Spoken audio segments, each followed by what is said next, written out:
প্রতি বছরই বর্ষা মৌসুমে আতঙ্কের নাম এডিস মশা। হাসপাতালে উপচে পড়ে ডেঙ্গু আক্রান্তদের ভিড়। এমন প্রেক্ষাপটে ডেঙ্গু ও চিকুনগুনিয়া প্রতিরোধে মতবিনিময় সভা করে ঢাকা দক্ষিণ সিটি কর্পোরেশন।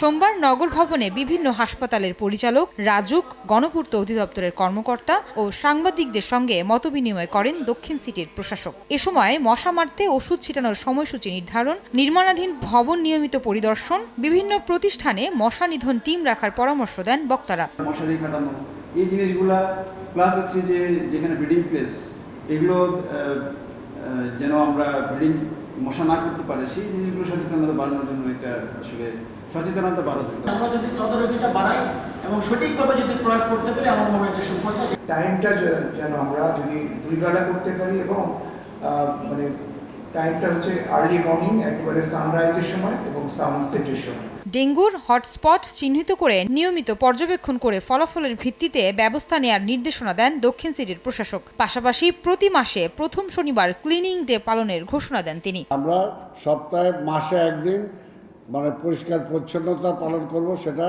মাসের প্রথম সপ্তাহের প্রথম শনিবার। কোথায় কোথায় হটস্পট হতে পারে ওই এলাকাগুলোতে আপনি এখনই টিম পাঠাবেন এবং টিম পাঠায় সেখানে পর্যবেক্ষণ নিয়ে কি রেজাল্ট আসলো, আবার আগামী সপ্তাহে সেই রেজাল্টের উপর ভিত্তি করে আপনি ব্যবস্থা নেবেন। এদিকে আসন্ন বর্ষা মৌসুমে প্রতিকূল আবহাওয়ার মধ্যে পরিচ্ছন্ন কর্মীদের দায়িত্ব পালন নির্বিঘ্ন করতে রেইনকোট সহ ব্যক্তিগত সুরক্ষা সামগ্রী বিতরণ করেছে উত্তর সিটি কর্পোরেশন। নগরবাসী যাতে খুশি হয়, নগরের সেবায় যাতে তারা আত্মতৃপ্তি ঘটায় যে উত্তর সিটি কর্পোরেশনের পরিচ্ছন্ন কর্মীরা তাদের সঠিক দায়িত্বগুলো পালন করছে।